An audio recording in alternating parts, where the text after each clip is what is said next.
Let's get started. I'm just going to start with a quick introduction of myself. My name is Steve Scoles. I've been in the military, just crossed over 16 years last month. I kind of done the track I call the co-career. So I've done all 16 years in the Guard so far, started Army and branch transferred to the Air Force. And I'm mobilized twice with the Air Force as a cyberspace operations officer. So I'm currently kind of managing both of those careers, 16 years. I'm probably a retirement guy now. So see out another 4 years and maybe another MOB or two inside of that. But on the civilian side, I work for Synack. I'm one of the managers in vulnerability operations. And then I also do the hiring for my department. So had the chance to see hundreds of resumes in the last year or so. And I really enjoyed working there so far. So Joe, why don't you go ahead and introduce yourself? Yeah, sure. Thanks. My name is Joe Roesch. I'm an associate security operations engineer at Synack, and I got hired by them basically through the help of VetSec. So that's kind of why I'm here doing this. But I did 4 years in the Army, active duty, and a tour to Afghanistan. And I've been in cybersecurity for about 2 years, and IT total of 5. So I'll just hand it over to Steve to talk about our Synack Red Team. Thanks, Joe. One thing I was really looking forward to about this session is that is my next mission in cybersecurity. I love that the name of that session. Just 5 years ago, I was in a completely different field. My degree is in political science, and I was in public safety only 5 short years ago. So switching careers for me, I took a very atypical path in getting into cybersecurity, and it's just been super rewarding for me, and kind of has culminated in where I'm at right now with Synack. One of the things I've really enjoyed about working at Synack is that we work with a group of individuals called our SRT, our researcher team. And when Synack delivers pen tests, we collaborate with a team of over 1,000 individuals, and that helps us deliver a very collaborative, diverse set of minds and eyes to each of our pen tests. What I've really liked about that is that it gives me like an idea of just how diverse and unique the minds and collaboration is of pen testing with Synack. So it definitely fits the model of there's a place for everyone, whether it's blue or red or whatever your skill set might be, there's a path in place for you in cybersecurity. So that's just kind of a quick introduction of how my path got to Synack and a little bit of how Synack delivers its collaborative model of testing. And I'll kick it to Joe for a little more in depth. Yeah, so sure. So one of the reasons why I'm here, we have this program called Synack Stands. And so it's our diversity, equity, inclusion, and belonging program. And our mission is to create a more inclusive workforce inside and outside of Synack through recruiting diverse talent. And so they have 4 pillars of groups of people, and veterans are one of them. And so that's kind of why they're sponsoring VetSecCon, and one of the reasons why I'm here. But I feel strongly about this cause, and I choose to participate, spend time doing service like this, mainly because there's 3 pillars of service when you're serving. You have like when you're serving, when you're transitioning, and then when you're out. And so those 3 kind of have to align. And I didn't understand that when I got out. I didn't transition out very gracefully. After my deployment to Afghanistan, I came back and I decided that it would be okay to drink and drive. And so I ended up getting a DUI coming on the post. And to make matters worse, I decided to go AWOL for 32 days and smoke weed. And so, needless to say,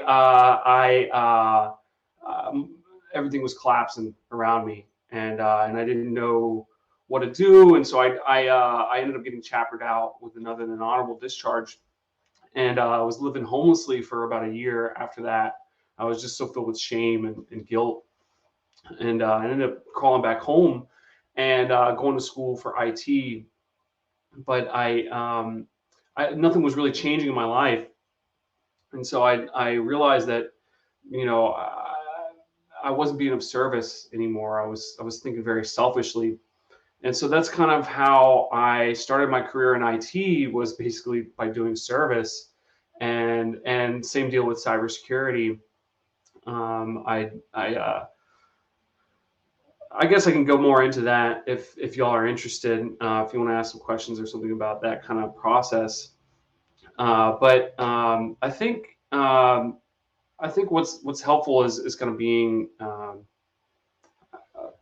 like being self-taught. And so I guess I'll throw that over to Steven and kind of talk about his what he uses and how he's been able to be so successful in cybersecurity. Right on. Thanks, Joe. Well, I like to say that there's never a better time. So if you're transitioning out of the military or thinking about even doing what I've seen some successful people do, is that when they get out of active duty, they re-enlist or transition their commission into guard service or reserve service. And so I'll say that there's several different paths that I've seen people take that are very effective in establishing a cybersecurity career, even if you have never done anything with cybersecurity before. So it used to be that if you wanted to break into be like a network security engineer, you would likely have to have, or organizations wanted you to have a degree in cybersecurity or in computer science, or they wanted you to have advanced certifications like CISSP right out of the gate. But that dogma is changing. Now organizations are realizing that the quality of content you can get from the certification path is just as effective in many cases as getting a degree. And the reason that is because information technology has gotten so fast. By the time you get a 4-year degree, it'll have a lot of value. Like it'll teach you good programming fundamentals, it'll teach you good security fundamentals. But a lot of that data will be deprecated by the time you graduate. And so certifications have just kind of become a great way to stay on top of the industry and take an alternate path. So I would say that with the GI Bill, I think that everyone hopefully with VetSec works together in making sure that everyone's maximizing their GI Bill and their TA. If your state's got tuition assistance, use that too. So I think the path that I would focus on more today is the certification path. So just referencing an ISC Squared survey from 2022, the demand for cybersecurity is going to be higher than ever globally moving forward. I'm just going to reference the statistics here. And so even with like how the industry is progressing now, it's still projected to keep the 12.5% growth rate. And then globally, it's estimated to have 3.5 million unfilled jobs in cybersecurity in 2022. So boil that down to the US, we're down maybe around 500,000, point in that being just lots of demand for it. So I created a PDF for this course. One thing I'm very passionate about is the barriers to entry in cybersecurity now are really just getting erased. If you are passionate about being here, you can access training, programming, hacking labs, all for free now. And kind of what those can do is just let you find what niche in cybersecurity is right for me. So if you want to be in red teaming, blue teaming, threat intel, open source intelligence, there's a huge array of skills and places in cybersecurity that maybe you were an Intel MOS, or maybe you had a job where you did anything related to, I guess, analysis, or even something like logistics. Whatever you bring to the table, there's space for you to either one, learn a completely new skill in cybersecurity and still apply the disciplines and regimens you've learned in the military to that. So that PDF I pinned in the general chat in Discord, or excuse me, Tom did that for me. And in that PDF, it's just a couple of links to some resources. YouTube is better, the content you can get there for free training. And then the link there that I want to kind of point out too is the one that's to Free Code Academy. If you do go to that site and sign up for one, I would recommend the JavaScripting course. That one is just phenomenal. You would leave that with a good working skill set for JavaScript, which is of course one of the funnest to do red teaming on, and it's one of my favorites to hack with when I get a chance to spend some time doing some web app pen testing. So if anyone has any questions on that PDF or wants to collaborate on it, Discord's a great place to do that. You guys can look up, I think my username is just Steve Scoles for now on the Discord server. And then also I pinned my LinkedIn to this meeting chat as well. So that's just kind of like a little bit of the path I took. And then I'll let Joe speak a little more about his next piece. Yeah, so we really wanted this to kind of be interactive. We really didn't plan too much in terms of what we were going to talk about. We just have some talking points that we wanted to go through. And Cyber, yeah, Cyber is really good. Free Code Camp. There's a ton of resources out there, and basically what happened to me about a year and a half ago was I had gone to college. I had graduated college during COVID, and I was completely burnt out. But I had an incredible opportunity. I'd gotten my clearance back, and knowing what I just told y'all, I went AWOL, all that crazy stuff. I ended up getting my clearance back by being honest on my application, or on not the application, but the SF-86 or whatever it is. And but the truth is that I was burnt out, and I wasn't eating right, and I wasn't working out, and my productivity suffered with my job, and I had an incredible opportunity. And so I basically what I did was I had to start going to therapy. And my therapist, I was like, I didn't know if I was dealing with PTSD or not, but I'm kind of going on a tangent here, but it turns out for me that if I eat right and I work out, my vision gets better. And what I'm talking about, my vision is my future. And so from there, I started listening to Jack Rhysider's Dark Diaries, and I was listening to the Cyberwire Daily. The Cyberwire Daily, they move a little too fast for me. I'm a little bit of a slow thinker, but Jack Rhysider slows it down enough for me. And from there, I was able to kind of start to see a clearer vision for me in cybersecurity, what interests me. And so I decided, I was like, well, if I'm going to shoot for something, I'm going to shoot for instant response. I thought that sounded really cool, being able to help, on the, in the moment, being able to contain and eradicate, that just sounded really cool. So that's what I started working towards. That's what I started gearing my training towards, and doing little things, just on the daily really helped. And so then I found VetSec, and VetSec tuned up my resume because I wasn't getting interviews. But once I got the resume working, then I started getting interviews. Well, then I started bombing interviews. and yeah, so I don't know. I'm just curious if anybody has any questions, like where do you guys want us to go? Because we have a trove of topics and experience. Steven has most of the experience, so yeah. I'm just curious what, and if you guys want to get on camera or talk, that's totally fine as well. So I'll pass it over to Steven and see if he wants to talk about anything that I mentioned. Sure. So real quick, I did bring a couple of points about from the hiring manager perspective that I thought I'd present out, and then just give some feedback on the amount of resumes that we see come in at Synack, and then again from the several hundred I've worked on in the last couple of months or so. What's working, what's not, and then what's a niche for veterans to maybe tune up their resumes a bit. So, so how many of you guys are using the VMET bullets? So that in the military transition program, VMET's it's a SF, or I forget the name of the document, but it's essentially what the military gives you that says, depending on what your MOSQ or AFSC, whatever your job title is, these are the skills translated to the civilian world. And it's pretty crazy what they look like. They're still very, very military. And so one thing in cybersecurity I see a lot is that we have all these overlapping acronyms and terms with other fields in technology. So dev, for example, might have the same terminology as security, but they mean completely different things.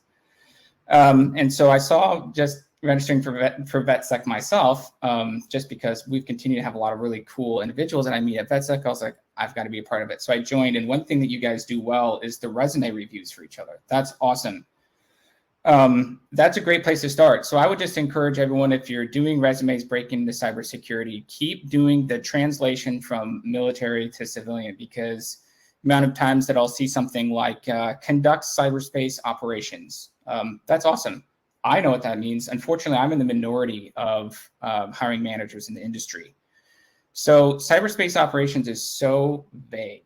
So I would just encourage everyone, translate it to something like network security, something that the individual reading it is going to understand. So now more than ever, technology companies are using recruiters to do their hiring. So if you think of it from that mindset, many recruiters aren't military affiliated. If you do work with one that's military affiliated, send me a link because it'd be great to work with them.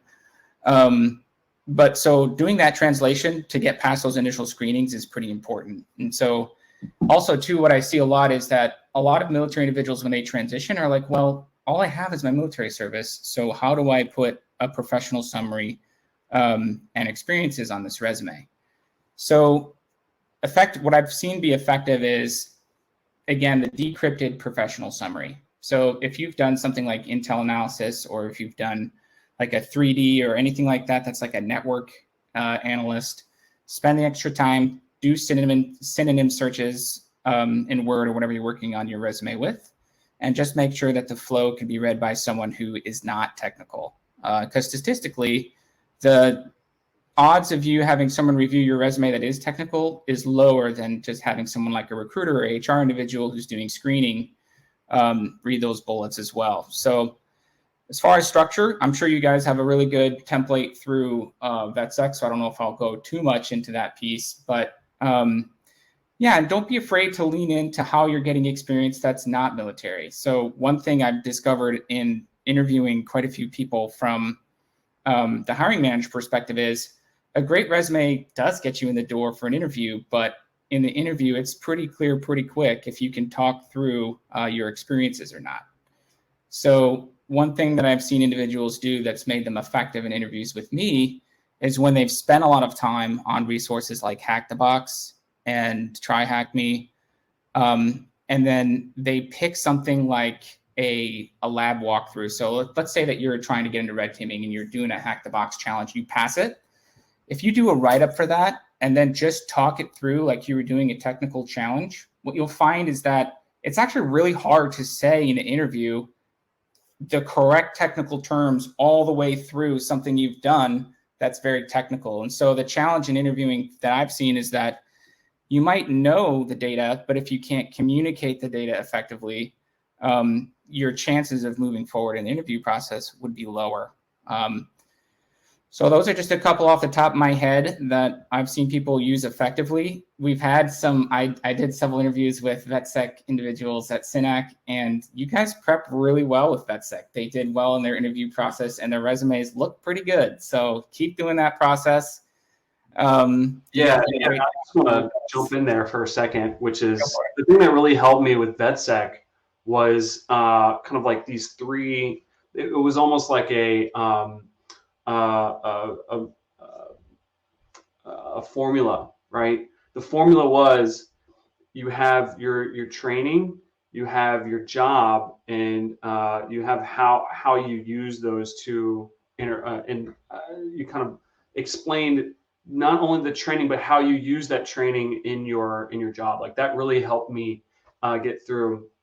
And in terms of get through from the hiring manager to the person I'd actually be working for, or the team I'd actually be working with. And so once I got to the interview, I had developed this early on, and I learned that it was very important for me to have like 3 or 4 talking points for general questions that showed who I was, and I wasn't afraid to talk about it. And so from those experiences, some of the experiences that I pulled from were like, for example, there's an organization called Student Veterans of America. And so if you're, if you get involved in that, you can take part in seminars or things like this where you can be of service to your school and do different events. I pulled from that. I pulled from my experience being of service with the Mission Continues. So that's one of the nonprofits that I really like. There's a bunch of them out there. There's Travis Manning Foundation. There's Minority Veterans, MVA or something like that, MVP. These organizations will allow you to go and serve and do whatever you can do in your community, whatever you want to do. But what you can take away from that is that you can pull experiences from that and use that in the interview process to show the interviewer, hey, I'm not just a guy that sits on the computer all day. I'll go out and do stuff. So red teamers, yeah, I don't have very much experience red teaming, but my job right now, I know you asked that question, but my job right now is to scope for pen tests. So, or at least one aspect of my job is scoping for pen tests. So it's been a great intro into cybersecurity that maybe not, it's not an intro into cybersecurity. I misspoke, but I will say that it's an intro into pen testing, I would say. So I've talked for a little bit, but Steve, did you have anything you wanted to bring up about interviewing or? Rehearsals. It's no joke. Like I said, that vocabulary check, can you speak the right language the whole way through? It's actually pretty difficult. So yeah, I think that for everyone from their military experience should be able to hopefully have built a skill set of briefing. So just be bold. What do you have to lose? So that's kind of some of the formal things that Joe and I had wanted to talk about. One thing we were both very passionate about is creating enough time for a hopefully pretty robust Q&A. So if anybody has any questions that would like to specifically ask from either the hiring manager perspective, the flight commander perspective, the red teaming perspective, we'd be happy to offer any feedback we can on what worked well for us. So I'll watch the chat for those questions, but so in the meantime, without those, we can kind of keep talking about some of the different paths and options. And I'll just, again, keep watching that chat for some of those questions. So yeah, sorry, I'll put a plug for your document as well.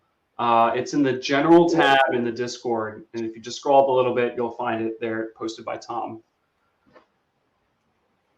Yeah, and is anybody doing the CTF this weekend? That looked pretty fun for the VetSec CTF. Does anybody plan on going guard after their transition from active duty?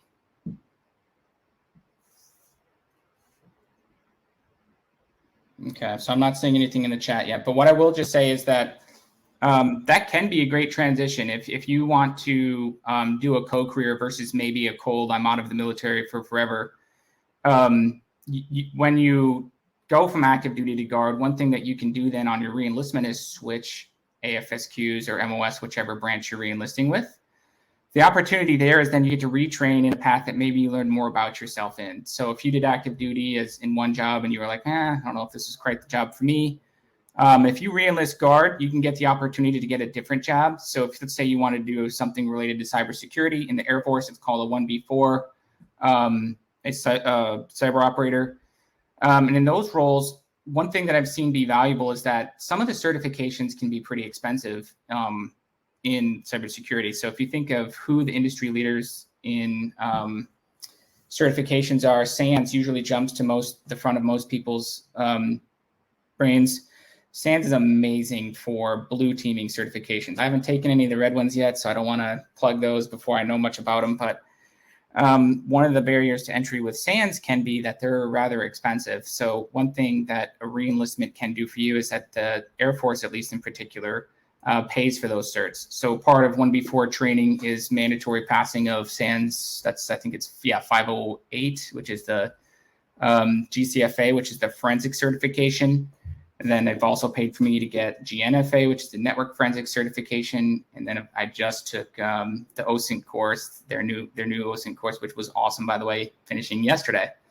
That CTF is actually going on right now. So maybe after this, I'll go have a little fun on that. But so that can be an option. It's also another way to get to your 20 without having to do an active duty. So if you're like, you did 5 years in, you're like, I could still want the retirement. Guard can be a good option for that. And then I think probably the biggest is that if you're breaking into something like cybersecurity or any new job, benefits is a big deal. So if you already have a family and you need to be like, well, I would love to not take big risks, but start over in my career and maybe take on something like cybersecurity, how can you do that? So Guard members always have that TRICARE Reserve Select benefit. To me, that's been super clutch. It's some of the best, much better than most civilian insurances you can get. And it's flat rate for families. So it's a great option to start over. So keep that in the back of your mind as an option you can take, is that the Guard co-career, it's working well for me so far. And then, of course, keep using those benefits for your degree as well if you so choose it. So I'm not sure if you guys have heard of it or not, but the Georgia Institute of Technology does a phenomenal veterans master's program. And they have that priced very, very fairly, I think, for veterans. And I think it's like $6,000 for the entire master's program that I'm starting this January, actually. So I'll be working on building out my skill set as well for the future. So I think that's kind of just a little bit of what the Guard or Reserves could still do for you if you wanted to consider that transitioning out of active duty. And then I'm still, oh, nice, David. That's cool. What do you think of it so far? I'll keep watching for that answer. But yeah, a couple of the other colleagues I know at Synack are also enrolled in that master's program. So far, so good. I've heard it's rather programming intensive, so we'll see. We'll see if I'm up to the task when we start. But yeah, so that's kind of like a summary of what I would say the Guard and Reserve path can give you. It's also like maybe if you're not done serving yet, and I saw someone put in here that unfortunately they were medically retired, so then I was not able to do the Guard.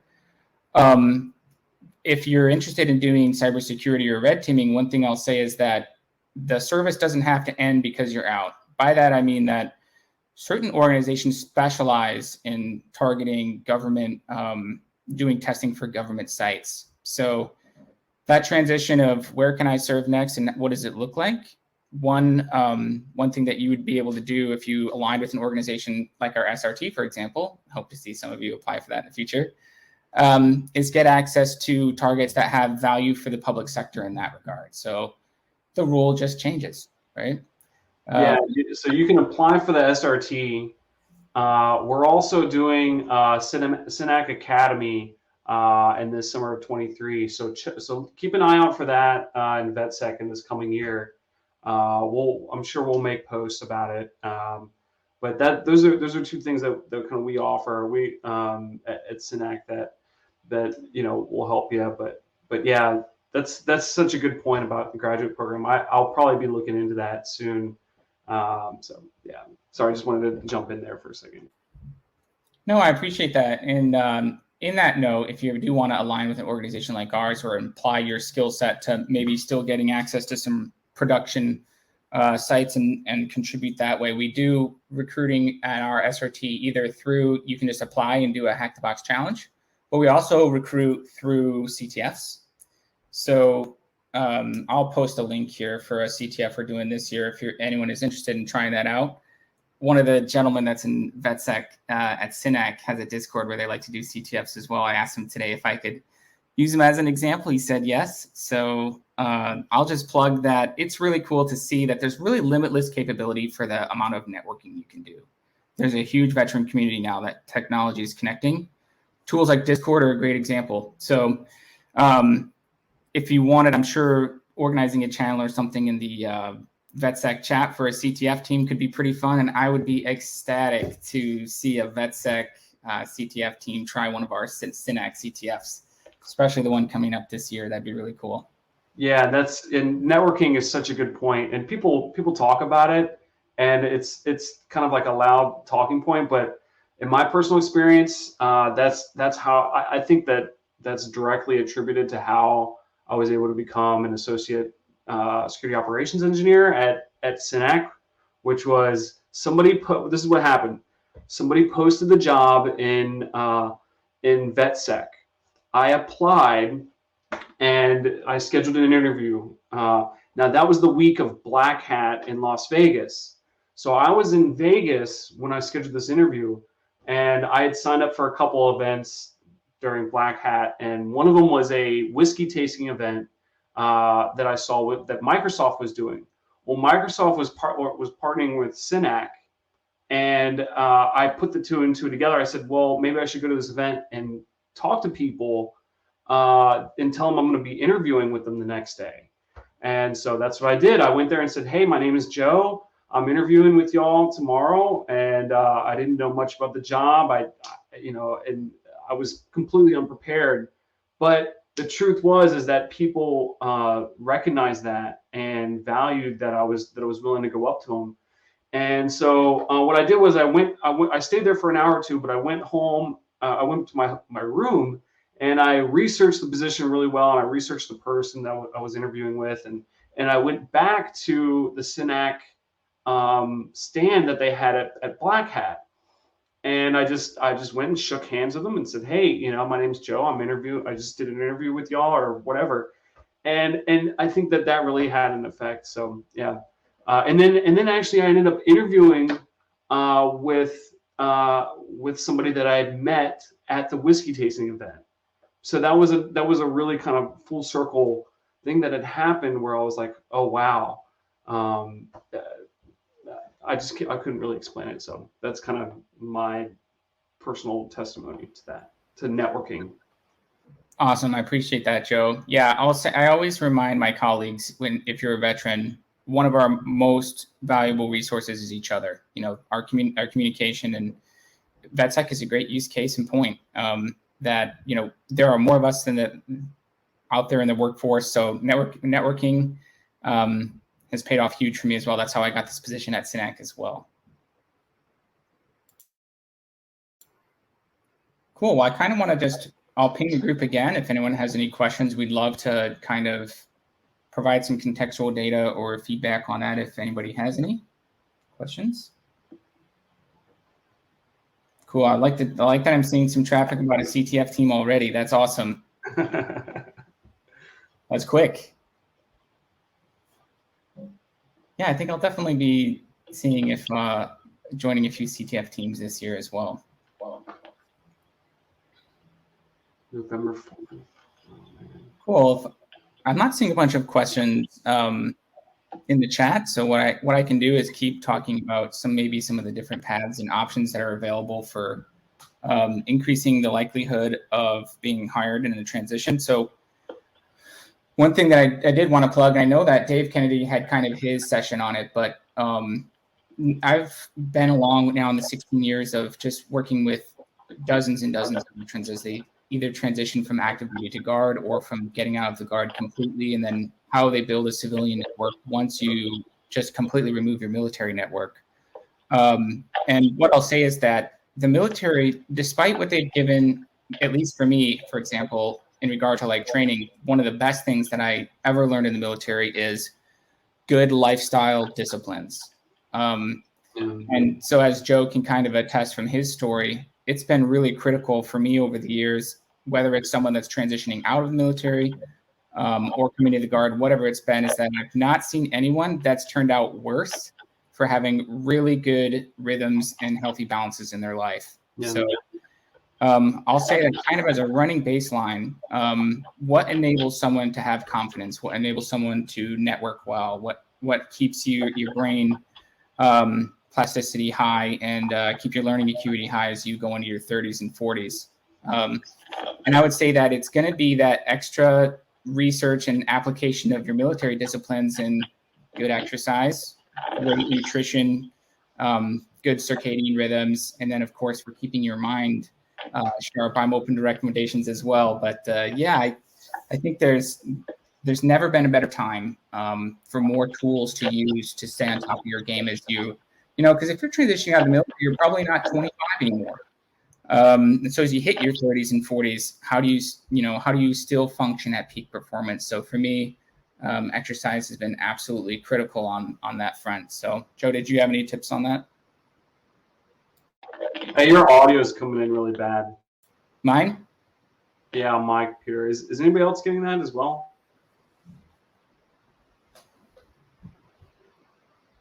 Okay, it might just be me. Sorry.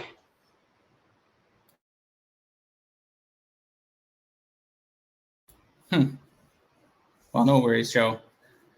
Did you catch what I was discussing? Yeah, great tip. Great tip, Joey. I think that, especially in technology, humility is a manner of traveling. There's no way that one person can know everything in tech. And so one of the strongest skill sets I've seen people build that makes them successful is that humility, the ability to learn from someone else very quickly, and then just know that you can't know everything. So that collaboration piece becomes almost as valuable just because then when you have a problem and you've already built your collaboration skill set, you can solve that problem much more quickly and efficiently that way. So that was a great point, Joey. Thanks for sharing that in the chat.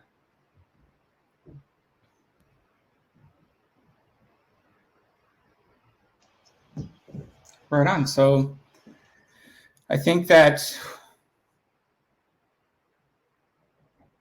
just reading your note here, Clifton.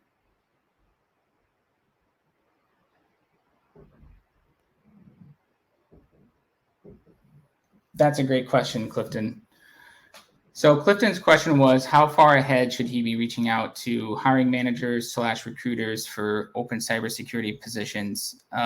And I would say that the answer, there's a lot of different ways that you can do that. So in my experience in cybersecurity, each hiring manager is also in the industry. So what are they doing? How are they doing their continuing ed, and where are they? So for me, I'm on a couple different Discords with other individuals. So that networking piece can start as early as who you enlist with, where they go after they got out, what companies are they at now.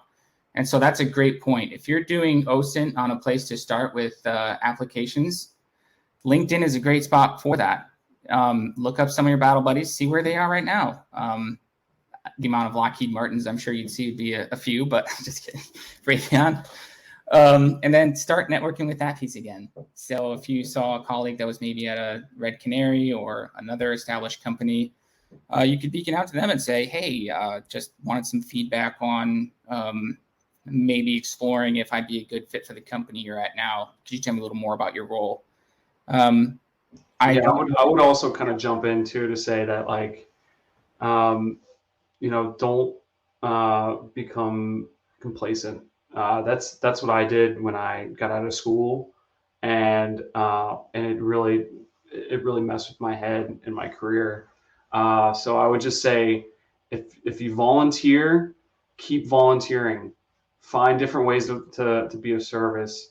Number two, keep a good baseline for things that you're studying or things that you're looking at, things that interest you in cybersecurity, because you're at a very unique position, right, where you can learn about anything that you want to. So I would just keep that curiosity in mind, and also, like Steve said, yeah, keep reaching out to people. LinkedIn is a great resource. It's kind of a double-edged sword, because yeah, it's great to reach out to people, but then recruiters reaching out to you can kind of get annoying. But yeah, I mean, those are my two main points. Keep being of service, and stay technically viable. Stay technically coherent, if you are going for cybersecurity. So yeah. Yeah, the sleeper for me too, Clifton, for networking has been conferences, and you don't have to be out of the military to do that. I just went to GERCON last 2 weekends ago now, and just the amount of friends you make just having a shared cause in common. Like some of the owners that you'll find in like at a conference, they're all nerds too. They're doing the same things we are. So you'll have a lot of fun networking with those guys. And what that does is it puts you on their radar, but it also gives you a business card. And so if you are like on LinkedIn and you're messaging someone or you're connecting with them, one thing I've seen be very effective is when you can say, hey, it was great meeting you at this place. And so then that gives them a face, a name, and a time. In a lot of cases, for my networking, that's been really effective in getting an interview after that. So I personally think conferences are great also, because then those CTFs in a lot of cases are group CTFs. So yeah, the TraceLab one's pretty good, John. But it's really sky's the limit with CTFs. I think there are just more and more, every year I look, there's more CTFs that people can take on. That'll be a great improve for me if I do a presentation again, is that to have a list of a bunch of really good CTFs too. I didn't think about including that on that PDF, but I'll have to keep that in mind for the future. So, yeah, there's so many where I almost get kind of burnt out. where I'm like, okay, I kind of have to plan to do one and kind of put off on other things. Like for example, for me right now, I'm studying for a cert, so I'm not necessarily trying to go in at a CTF that isn't really aligned with that cert. It's 3 weeks out, so I'm like, okay, I'm starting to kind of narrow my focus on this certification. So yeah.